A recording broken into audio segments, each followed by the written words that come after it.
Welcome back to my channel. Welcome তোমাদের সবাইকে। আজকে অনেক দিন পর একটা ব্লগ ভিডিও নিয়ে চলে এলাম। ব্লগ না, ছোট ভিডিও বলতে পারো, মানে অনেক দিন পর আমি ভিডিও ছাড়ছি। আর গুড মর্নিং, তোমরা সবাই কেমন আছো? আমরা তো খুব ভালো আছি। আর তোমরা কেমন আছো সবাই বলো। আর আজকে ছিল সানের মেলা, তো ভাই, আমি, বোন, আমার ছেলে সবাই মিলে বেরিয়ে গেছি আর দেখতে দেখতে চলে এসছে। তো সবাই ফুল ভিডিওটা দেখো, খুব এনজয় করো, ঠিক আছে?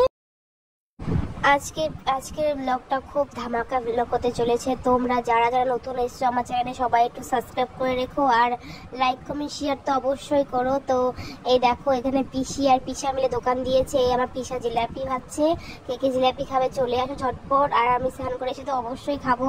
তো ভাবলাম আমি আমার ছেলেটাকে স্নান করিয়ে নিয়ে আগে তারপরে আমি স্নান করতে যাব। আর তো নদীর জল তো ভীষণ ঠান্ডা ছিল সকাল সকাল, মানে এত ঠান্ডা। ওকে তো ঠান্ডা জলে এমনিতেই স্নান করানো হয় না, তো ও খুব ভীষণ ভয় পাচ্ছিল। তো ভাবলাম না, ওকে স্নান করিনি, তারপর আমরা স্নান করবো। ও দেখো চলে আসছে, মানে ভয়ে ও মানে যেতে যাচ্ছিল না, ভাবছিল জায়গাটাতে বেশি জল ছিল না বলে ওকে আমি মানে জলে নিয়ে দাঁড় করে দিলাম। কারণ জলে দাঁড়িয়ে চান করলে মানে ও ভালো করে চানটা করতে পারবে, তাই আর কি সাহসটা। ফাইনালি ওকে স্নান করানো হয়ে গেছে, এবার আমাদের পালা। তো আমি জলে নেমে গেছি। তো ওই ঠাকুরের ওখানে যাবো বলে প্রথমে একটা ডুব দিয়ে দিলাম, দিয়ে তারপরে খুব বেশি জল ছিল না বলেই বাস এখানে অল্প জলেই করে নিয়েছি। তারপর মা বাবা চলে এসছে। আর ওই দেখতে পাচ্ছ ও মামার কোলে দাঁড়িয়ে আছে, কারণ ও উঠতে যাচ্ছিল না জল থেকে। তো ভাই বললো ঠিক আছে তাহলে আমার কোলে রেখে দে, ওই তোমার দেখতেই পাচ্ছ ও জলের মধ্যে আবার বললাম না ঠিক আছে তুই তাহলে তুলে নিয়ে রাখ, কোনো সমস্যা নেই। তো এখানে ঠাকুরের ওখানে কি করতে হয় সব করে নিলাম, করে টোরে তারপর ওখানে যাবো স্নান করতে। তো ভিডিওটা দেখো, ঠিক আছে?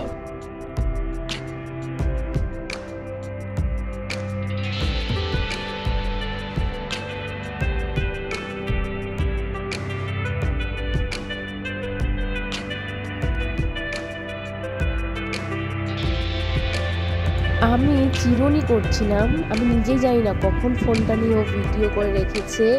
তারপর যখন চোখে পড়লো যে ভিডিও করছে, তখন একটু চিরুনিটা সরিয়ে দিয়ে বাস একটু ক্যামেরার সামনে একটু ভাব করে নিলাম যে না, ক্যামেরার সামনে সবাই দেখবে। তখন তোমরা তো বাজে কমেন্টও করতে পারো, চিরুনি করছো সেটাও ভিডিও করে রেখেছো, তাই আর কি। তারপর ওর হাত থেকে ফোনটা নিয়ে একটু ভিডিও করে রাখলাম। আর মা বলছে তাড়াতাড়ি কর, খুব রোদ উঠেছে, বাচ্চা নিয়ে রোদের পাড়ে তো থাকা যাবে না, তাড়াতাড়ি চলে যাবো বাড়িতে। তো এখানে আমরা স্নান টান করে এবার কি খেতে হয়, দই চিড়া খেতে হয়, সেগুলো খেয়ে ঠাকুর প্রণাম করে বাস বাড়ি যাবো কিছু কিনা। তো বন্ধুরা দেখতেই পাচ্ছ আমাদের সব হয়ে গেছে কেনাকাটা, আর মেলা ঘোরাটোরা শেষ, স্নান করা শেষ। এখন আমরা যাচ্ছি বাড়িতে। সবাই খুব ভালো থেকো, সুস্থ থেকো। আমার ভিডিওটা দেখার জন্য সবাইকে অনেক ধন্যবাদ। আর তোমরা যারা নতুন এসেছো সবাই একটু সাবস্ক্রাইব করে রেখো চ্যানেলটাকে। Tata, by.